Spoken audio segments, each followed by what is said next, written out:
Abra sua Bíblia em Mateus. Mateus, capítulo 21.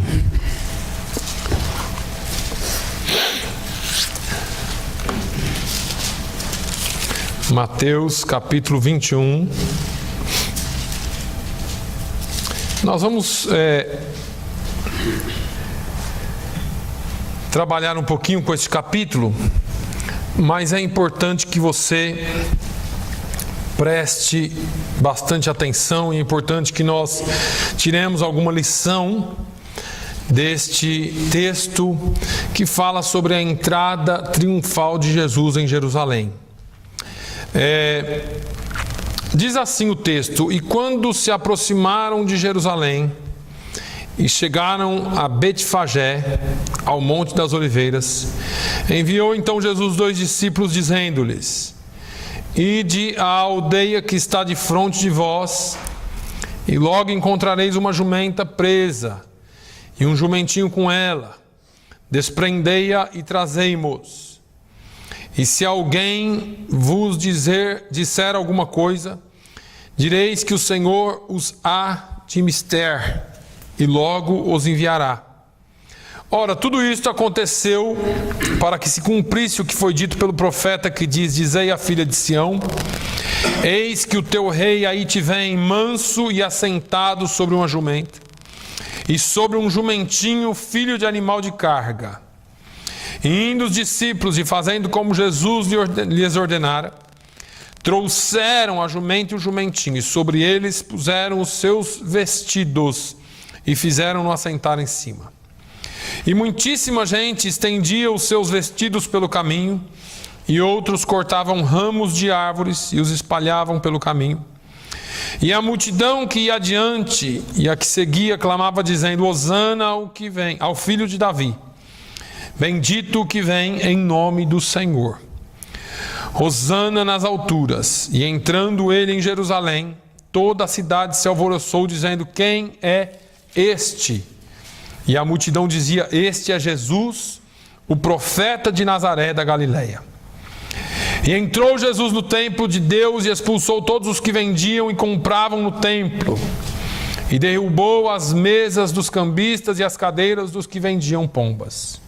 E disse-lhes: está escrito, a minha casa será chamada casa de oração, mas vós a tendes convertido em covil de ladrões.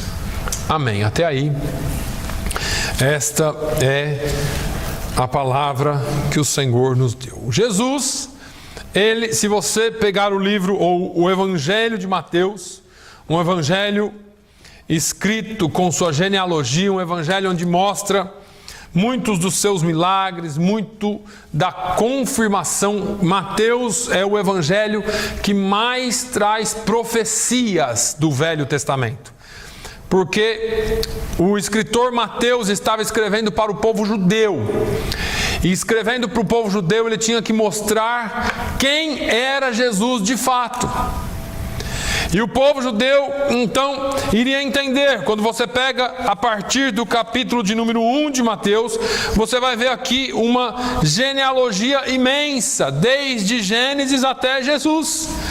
E aí depois você vai ver como foi que Jesus nasceu. Mateus vem explicando tudo bonitinho. Mateus fala sobre João Batista, Mateus fala sobre Jesus indo ao deserto, sobre o início do ministério de Jesus, sobre o seu ministério, sobre o seu batismo, sobre o seu ministério. Então, desde o início, é em Mateus que nós encontramos a parte mais detalhada sobre o Sermão da Montanha. É em Mateus que nós vamos ver muitos milagres de Jesus acontecendo de uma forma que ele mostrava, ele fazia a citação do Antigo Testamento e mostrava a atualidade na vida de Jesus.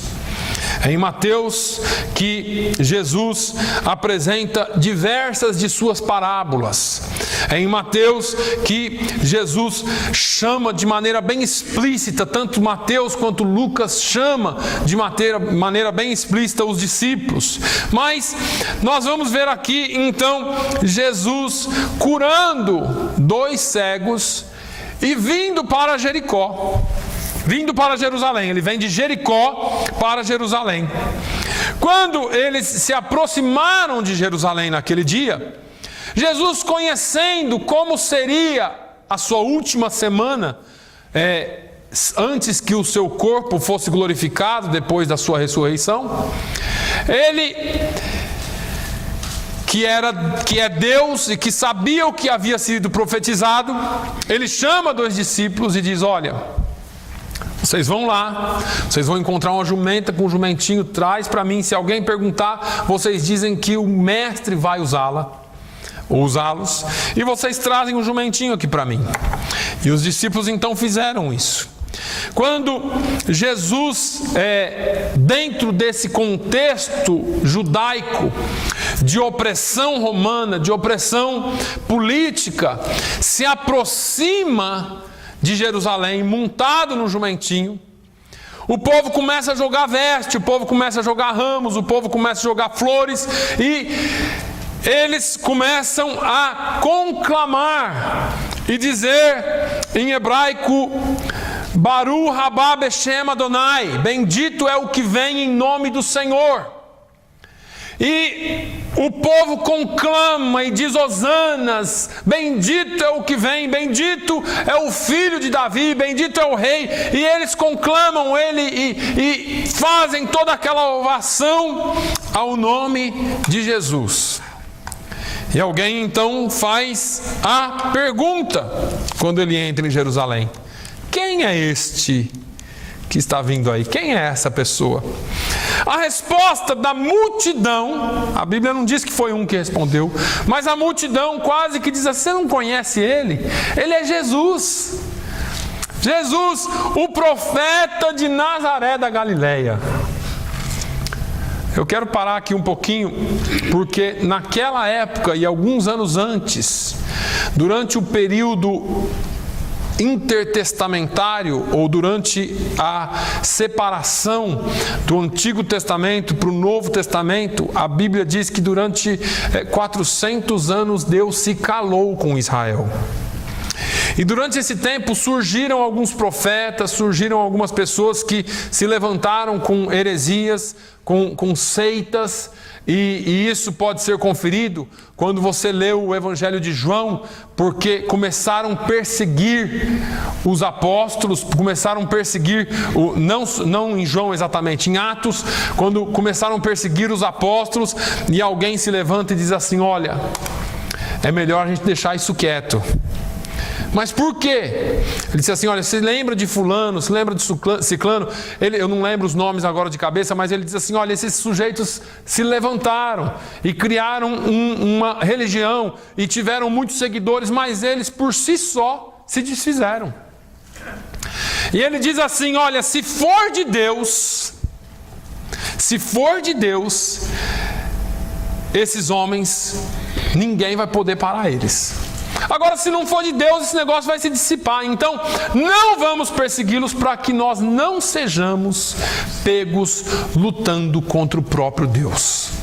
Isso nos mostra que, durante esse período de divisão, Velho e Novo Testamento, alguns homens se levantaram dizendo que eram profetas. Profetas eram conhecidos no meio do povo. Profetas tinham muitos, talvez. Ou tinham alguns, talvez, que se intitulavam profetas. E Jesus passou a ser comparado com um profeta. Agora, eu quero trazer isso para o nosso contexto atual, irmãos, porque é muito interessante ter Jesus como profeta. E é muito cômodo, talvez, para nós também, tê-lo como profeta. Afinal de contas, a profecia, ela, pelo menos nos dias atuais, ela, na maioria das vezes, vem como um conforto. Com raríssimas exceções, nós vamos ver profecias confrontando a igreja contra o pecado. E a verdade é que a profecia maior, por muitas vezes, é abandonada. E nós nos confortamos com profecias de eis que eu te dou, eis que eu te entrego, eis que será, eis que vai ser, eis que. E nós não sabemos de onde exatamente elas vêm. Mas o fato é que é muito cômodo ter Jesus como profeta, porque Jesus como profeta é aquele que nos ordena a sua bênção. Jesus como profeta é aquele que nos mostra um futuro promissor. Jesus como profeta é aquele que nos mostra o futuro que nós queremos, ou a bênção que nós esperamos, ou aquele milagre que nós esperamos tanto. No entanto, eu quero te dizer que apesar dos nossos dias ser assim, Jesus como profeta é apresentado em Apocalipse, e Ele mesmo se apresenta como Rei dos Reis e Senhor dos Senhores. E como Rei dos Reis e Senhor dos Senhores, Ele diz que virá como ladrão de noite, quando não esperais. Jesus virá como aquele que ninguém espere. Eu já disse isso aqui. Jesus, Ele usa essa palavra ladrão de uma maneira fortíssima. É a mesma expressão que Ele diz: o ladrão vem para roubar, matar e destruir. E um dia eu preguei aqui, tendo Deus como inimigo, ou Deus como inimigo.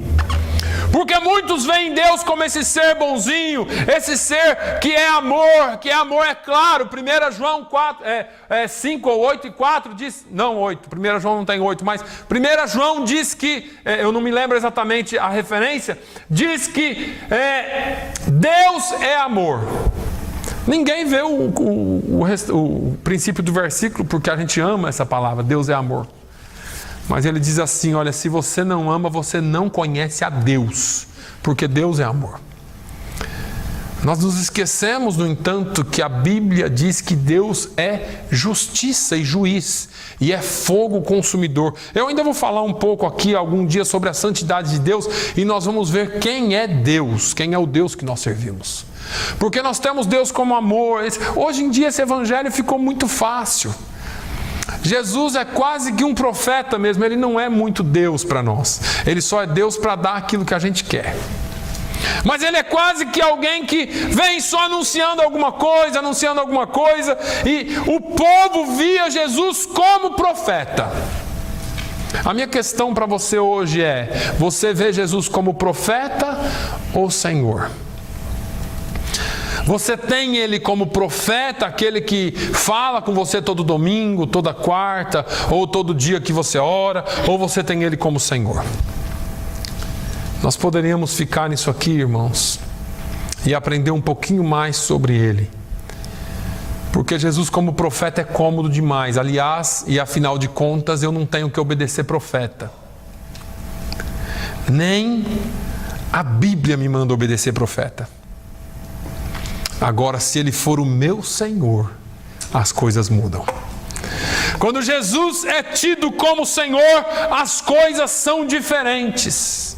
Porque Jesus como profeta, para nós, é como qualquer outro profeta, mas Jesus como Senhor é aquele que diz: não a nós, Senhor, não a nós, mas ao Teu nome sejam dada toda glória, todo louvor, toda honra e toda adoração.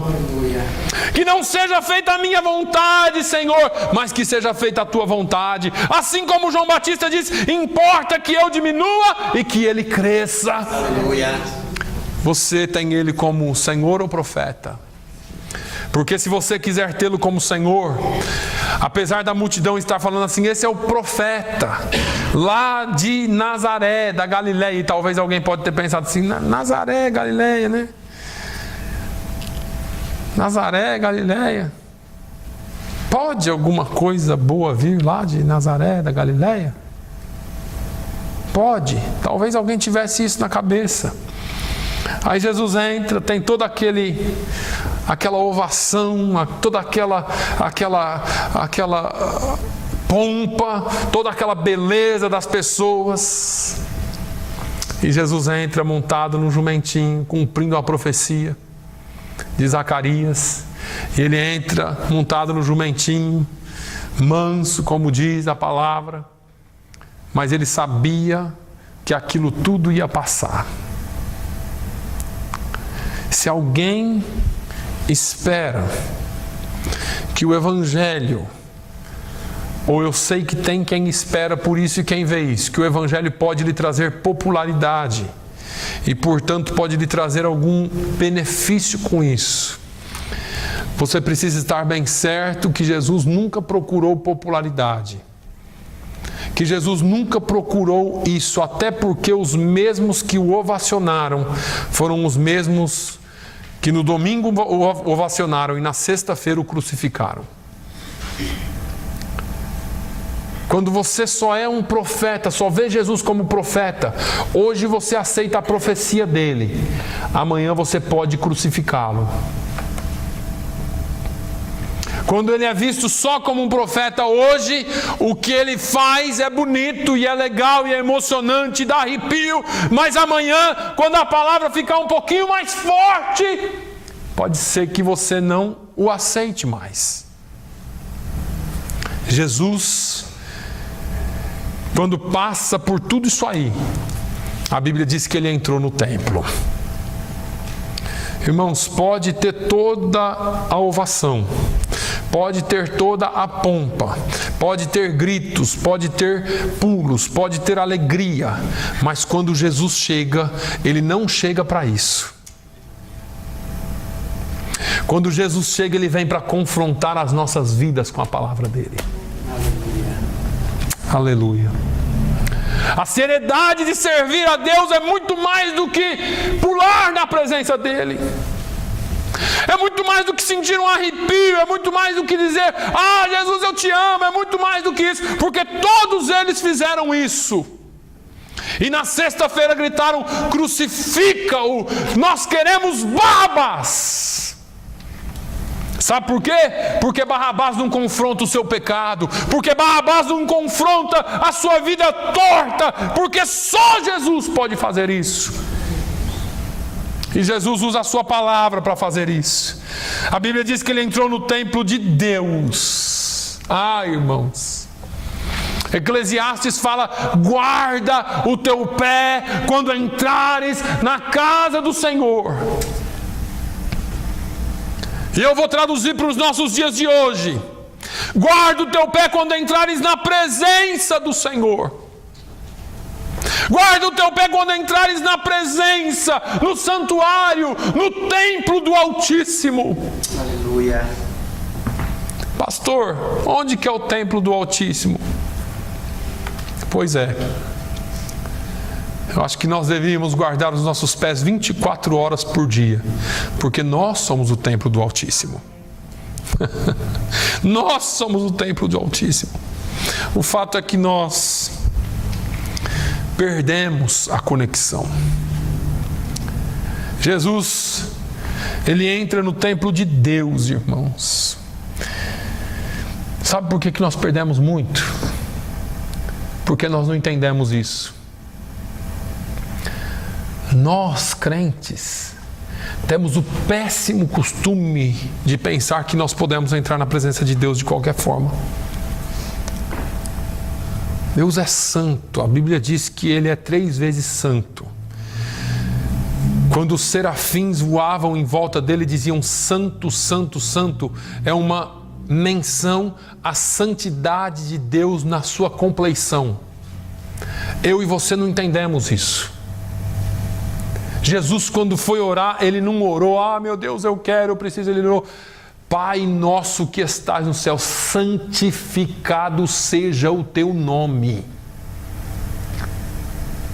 Jesus não estava dando uma regra assim de orar, não uma reza. Jesus não estava dizendo, repita isso 1000 vezes, não, para você ser perdoado. Ele estava dizendo, olha, quando você entrar na presença dele, você tem que saber que ele é Pai, que ele não é o seu servo. Você não entra pedindo as coisas, não. Você entra pedindo misericórdia, porque ele é santo. E se você se colocar no lugar de Isaías, você vai ver o que é santidade. Porque quando Isaías viu a santidade de Deus, ele falou, morri. Estou morto. Nós precisamos entrar na presença dele, sabendo quem ele é. Você não chega no seu Pai de qualquer jeito. Ainda mais quando você precisa dele. Você não desrespeita seu pai. Outra coisa, ele diz assim, olha, entenda onde você está e onde ele está. Irmãos, nós nivelamos Jesus conosco. Nós temos que entender que ele está acima, que ele está um pouquinho, um tanto mais elevado do que nós. Não é porque nós somos templo que nós tratamos ele de igual para igual. Ele é santo, santo, santo, 1000 vezes santo, e nós somos pó. Quando Jesus entra no templo de Deus e olha aquele negócio que estava acontecendo lá, irmãos, o negócio ficou estranho. Porque Jesus é amor. Porque Jesus é profeta, veio para profetizar coisa bonita para nós. Porque Jesus é esse que cura. Porque Jesus é esse que salva. E a gente vive esse evangelho manco. Eu me lembro de Malaquias 1, quando Deus fala assim, vocês me trazem ofertas mancas, coxas, doentes, e eu não aceitarei a sua oferta. Nós estamos entrando na presença de Deus pensando só em nós. E quando nós entramos na presença dele, nós nos ajoelhamos aqui 10, 15 minutos para orar, e a gente ora e fala, Senhor, me ajuda, Senhor, me dá, Senhor, eu preciso de um milagre, Senhor, faz isso por mim, Jesus me cura, Jesus faz. E nós esquecemos daquilo que realmente precisamos nos lembrar. Como é que nós estamos entrando na presença dele? No templo do Senhor, no templo de Deus, exige-se santidade. Santidade ao Senhor. Jesus entrou e a primeira coisa que ele fez foi expulsar os que vendiam e compravam o templo. Comércio com o nome de Jesus, comércio com o Evangelho, comércio com as coisas de Deus. O Senhor não aceita isso, irmãos. O Senhor não aceita isso. Você fala assim, pastor, eu não vendo o Evangelho, eu não vendo nada, mas às vezes nós estamos negociando com Deus. Fazemos os nossos negócios com Deus. Essa semana alguém me disse assim, pastor, eu fiz um voto, e se acontecer tal coisa eu vou dar tal oferta. Eu fiquei sem palavras. Eu falei, tá bom. Mas o que é que nós pensamos de Deus? Onde é que nós estamos colocando Deus? Você acha que Deus está preocupado com quanto você tem, com quanto você vai dar, com quanto você pode ou não pode? Você acha que é isso que move o coração de Deus? O Senhor diz, o que você pensa que Deus espera de ti, requer de ti, senão que obedeça?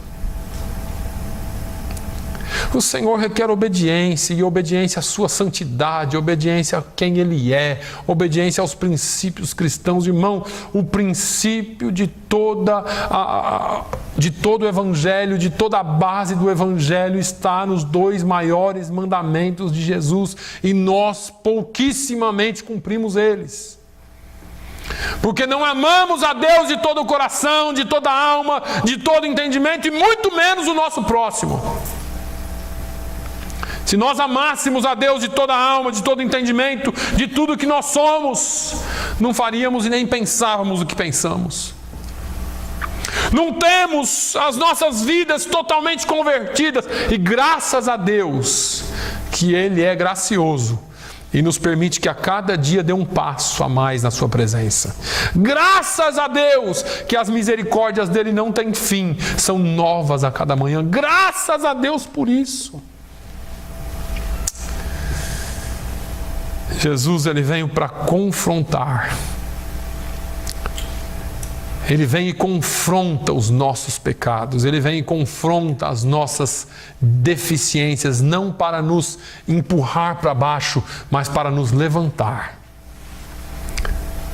Se você, então, diz assim, pastor, eu tenho Jesus como Senhor, então nós precisamos tomar alguns passos em direção a isso. Nós precisamos dar alguns passos em direção a esse senhorio.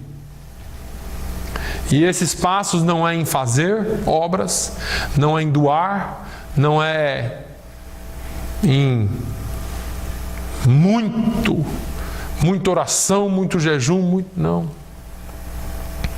Esses passos consistem-se primeiramente em nossas vidas. Como é que nós temos vivido a nossa vida diante de Deus? Mas pastor, esse negócio de domingo de Ramos, o senhor pregando isso, Jesus naquele dia confrontou as pessoas que estavam dentro do templo vivendo uma vida desregrada. E eu não estou falando isso para a igreja, irmãos, eu estou falando para nós. Porque a cada dia que tem passado, o Senhor tem me incomodado com relação à nossa vida. A santidade, não aquela santidade que você fala, jejuei 10 vezes na semana, não. É aquela santidade de separação. Quanto é que nós temos nos separado para o Senhor? Quanto é que Ele tem sido o Senhor da nossa vida? Quanto é que Ele tem sido o Senhor das nossas causas? Nós temos tantos senhores. Eu falei aqui, não sei se eu falei domingo, se eu falei quarta, se eu falei quinta lá no pastor Gabriel, sei lá quando eu falei, mas não custa repetir. Se nós dessemos ao Senhor o tempo que nós empregamos em algumas outras coisas ou atividades da nossa vida, nós teríamos muito mais sucesso na nossa vida cristã. Se eu desse para Deus o tempo que eu dou para a televisão, para o computador, que eu dou para algumas outras atividades diárias, talvez a nossa vida fosse um pouco diferente. Se nós colocássemos Deus no seu devido lugar nas nossas vidas e colocássemos as nossas vidas no seu devido lugar com relação a Deus, ia ser muito bom. Tiraríamos essas mesas de cambistas que há dentro de nós. Eu vou me consagrar, eu vou jejuar porque Deus vai abrir essa porta. E você acha que isso é mesmo alguma coisa de Deus. A Bíblia não ensina isso.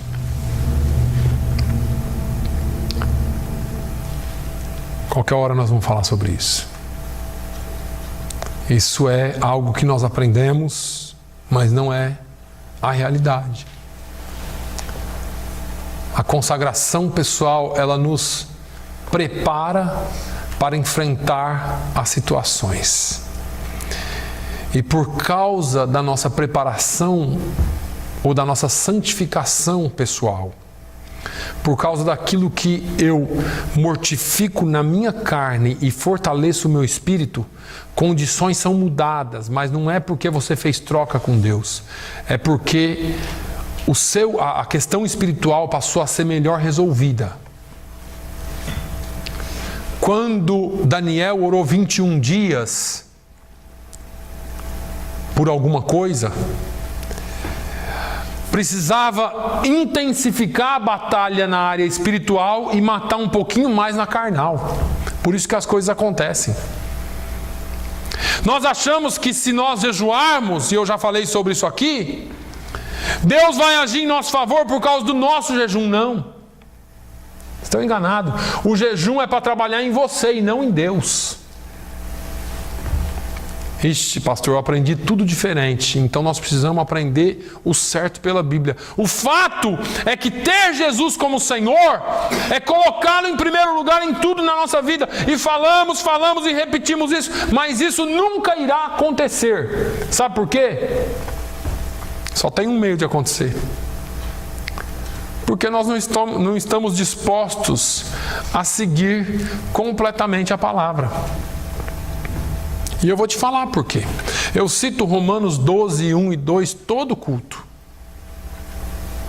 E talvez seja essa a maior e a mais difícil razão de nós conseguirmos mudar alguma coisa. Paulo fala, se eu não me engano, aos Colossenses, para nós tirarmos o velho homem e colocar o novo homem. O que isso significa? Isso é impossível para nós, irmãos. Isso é impossível para nós se não for pelo Espírito Santo, pela palavra de Deus. Quando Paulo vem falando, olha, não vos conformeis com esse mundo, mas renovai-vos a vossa mente, transformai-vos pela renovação da vossa mente. Essa transformação que vem pela renovação da nossa mente, não vem na frente da televisão. Não vem na frente do computador. Não vem senão pela palavra de Deus. Mas nós teimamos que nós vamos ler a palavra de Deus só na quarta e no domingo. Nós não meditamos nessa palavra. Deus disse a Josué: não se aparte da tua boca o livro dessa lei. Davi disse: olha, bendito é o varão que medita nessa palavra de dia e de noite. Sabe por que você é bendito? Sabe por que você viu na história grandes homens de Deus que mudaram a história? Porque eles não tinham compromisso nenhum com o mundo a não ser com Deus. Os seus dias começavam sim com consagração e leitura e meditação na palavra de Deus. A sua maior motivação para o ministério e para a obra era o amor a Deus e não o amor às coisas. Amamos o Deus que nos entrega mensagens de paz. Mas não gostamos muito desse Deus que no domingo de manhã vem aqui e nos confronta com a palavra. Não gostamos muito dessa ideia de ser confrontados. Eu também não gosto. Mas você precisa decidir que Jesus que você quer. O Jesus do versículo 11, o profeta, ou se você quer o Jesus do versículo 12, aquele que entra e confronta a sua vida com a palavra dele. Você prefere o Jesus do versículo 11, aquele que só fala coisas que te agradam? Ou você prefere aquele Jesus do versículo 12, que entra e derruba a mesa, e chuta, e bate, e não tem dó, mas é aquele que vai te levar para a vida eterna? Porque o Jesus do versículo 11 é um Jesus manco. É um Jesus que é visto só como profeta. E um profetinha ainda, sem muito nome, porque ninguém conhecia. Quem é esse sujeito aí? É o Jesus lá da Galileia, lá de Nazaré da Galileia. Mas quem que é o Jesus que entra no templo? É o Jesus que vem e derruba e tira e transtorna as coisas erradas na nossa vida, para nos levar à presença de um Deus santo. Agora Jesus veio e foi ovacionado em cima de um jumentinho, mas foi crucificado quase uma semana depois. Mas quando ele voltar, a Bíblia diz que ele voltará no seu cavalo branco, e na sua coxa está escrito Rei dos Reis e Senhor dos Senhores. A Bíblia diz que os seus olhos são como chama, e que da sua boca sai uma espada fina, afiada de 2 gumes, e essa espada é a sua palavra. E a Bíblia diz que essa palavra, ela é mais cortante do que espada alguma de 2 gumes. Essa palavra, essa espada, ela penetra bem nas juntas e medulas, na divisão da alma e do espírito, e ela é apta para discernir as intenções e os pensamentos do coração. É essa palavra aqui que transforma, é essa palavra que purifica o templo do Espírito Santo. Se você quer Jesus como Senhor da sua vida, é melhor você começar a se preparar, porque Ele vai começar a confrontar você. E através dessa palavra Ele vai começar a quebrar você. E através dessa palavra Ele vai começar a moldar você. E através dessa palavra Ele vai começar a colocar em você um sentimento de amor, porque sem esse sentimento você e eu não podemos nem ser crentes. A Bíblia diz que Jesus estava passando e Ele olhou as multidões e viu que eles andavam desgarrados, como ovelhas que não têm pastor. E a Bíblia diz que, movido de íntima compaixão, Ele começou a dizer assim: olha, a seara realmente é grande, mas poucos são os ceifeiros. Rogue ao Senhor da seara que mande mais ceifeiros. Deixa eu te dizer, nunca serão suficientes, porque poucos são aqueles que querem atender o chamado de Deus. Ah, pastor, mas eu não nasci para ser pastor, presbítero, diácono, evangelista. Eu não estou falando desse chamado, eu estou falando de um chamado para ser verdadeiro cristão. Jesus disse, muitos são chamados, poucos escolhidos. Por quê? Por quê? Porque na hora de passar na peneira, lá em Mateus 7, vai ter um monte que teve Jesus como profeta. Jesus, nós curamos em seu nome, nós fizemos o seu nome. Jesus era profeta, era só para a bênção. Mas não era para confrontar, não era para moldar, não era para transformar e nem para trabalhar na vida de ninguém. Pode vir do jeito que você tiver e pode ficar do jeito que você está. O importante aqui é você ouvir a palavra de alegria, paz, de motivação. Dá seu dízimo e oferta, porque isso é muito importante para mim. E depois você vai embora e não tem problema. Viva a sua vida do jeito que você quiser. Domingo que vem você volta e dá mais dinheiro na igreja, porque eu vou ter uma palavra aqui de alegria, de paz, de muita bênção para você. Mas a palavra que confronta não se é pregado mais. A palavra que dói, a palavra que esmiuça a penha, a palavra que é fogo consumidor, essa não está sendo pregada mais.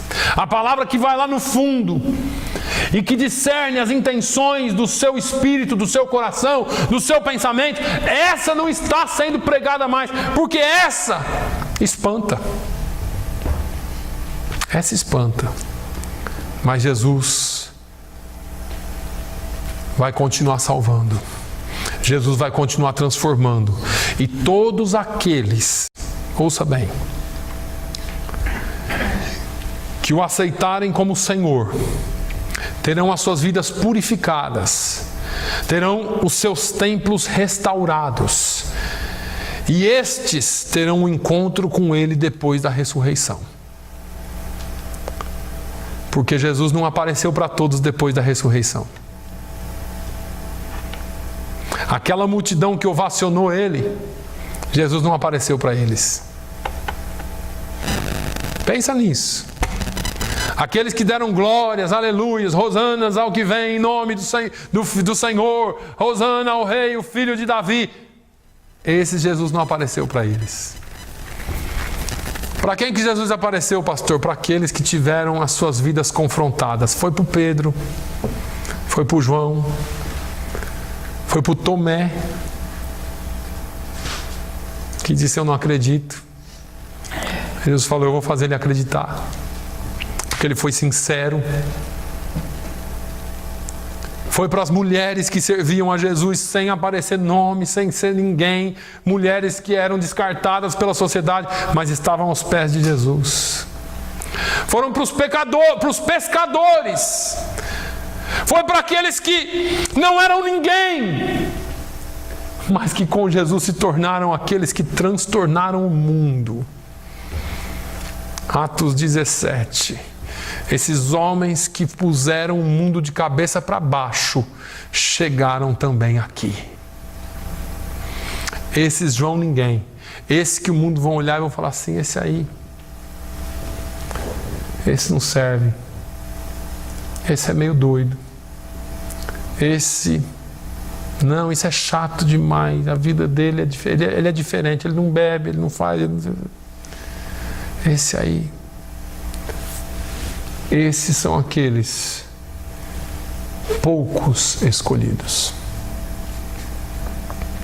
Que a palavra do Senhor venha confrontar a sua vida.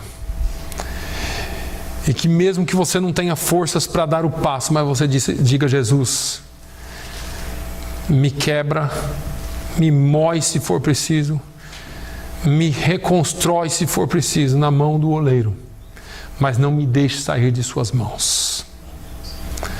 Porque ainda que eu não seja perfeito, eu sei que nas mãos do oleiro a obra final será perfeita. Aleluia.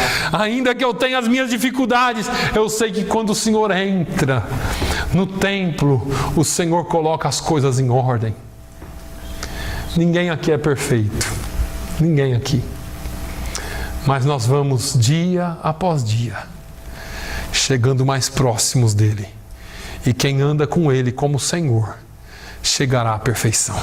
Porque a Bíblia diz que assim como Ele é, nós o veremos e seremos. E estaremos na presença dEle para sempre. Amém? Feche os seus olhos. Pai, eu te louvo. Eu engrandeço o Senhor e agradeço o Senhor.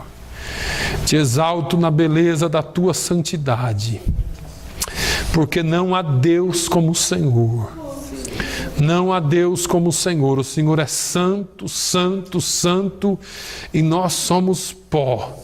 Mas pó que o Senhor transforma em barro, e barro que o Senhor transforma em vasos de honra.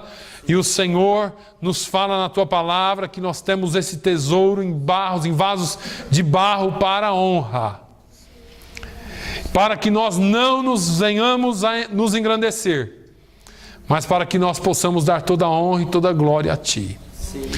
Oh, meu Deus, nunca saia de nós e nunca permita que nós saiamos da Tua presença. Ah, Senhor, nós queremos sim reconhecer-Te como Senhor. Não somente como profeta, não somente como Salvador, mas como aquele que é Senhor de nossas vidas. Se há em nós, ó Deus, algum caminho mau, guia-nos pelo caminho eterno. Por amor de Seu nome, Senhor, guia-nos pelo caminho eterno. Não deixe, Senhor, que nós venhamos a nos perder no meio da religiosidade, no meio da vida cristã, sem atitude, sem ação, sem servidão, sem amor, mas que nós possamos andar de acordo com aquilo que o Senhor nos ensinou. Ainda que muitos estejam dizendo que nós somos diferentes, somos até meio loucos, mas nós queremos ser loucos para Ti, porque a Tua palavra diz que o Evangelho é loucura para os que perecem, mas para os que são salvos é poder de Deus para aquele que crê. Senhor, nós queremos andar de acordo com a Tua palavra. Ensina-nos os Teus preceitos, ensina-nos os Teus caminhos e nós andaremos neles.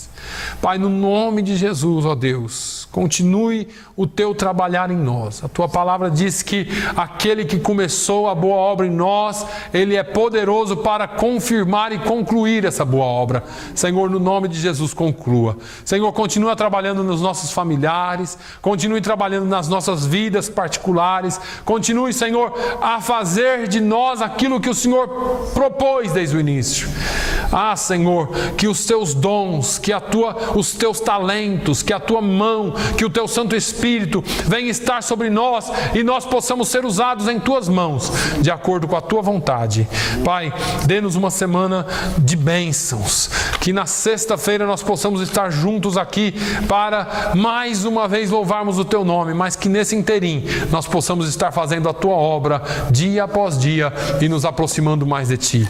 Senhor, no nome de Jesus, que o Teu nome seja glorificado em nós, para a honra e glória do Teu nome. Visita os doentes, visitam aqueles que estão fracos, aqueles que não puderam vir por algum motivo. Visita-os, ó Deus, é o que nós Te pedimos e Te agradecemos em nome de Jesus. Amém. Que o amor de Deus, a graça do nosso Senhor e Salvador Jesus Cristo, a comunhão e a consolação do Espírito Santo seja sobre todo o povo de Deus hoje e sempre. Todos digam amém. Amém. Amém.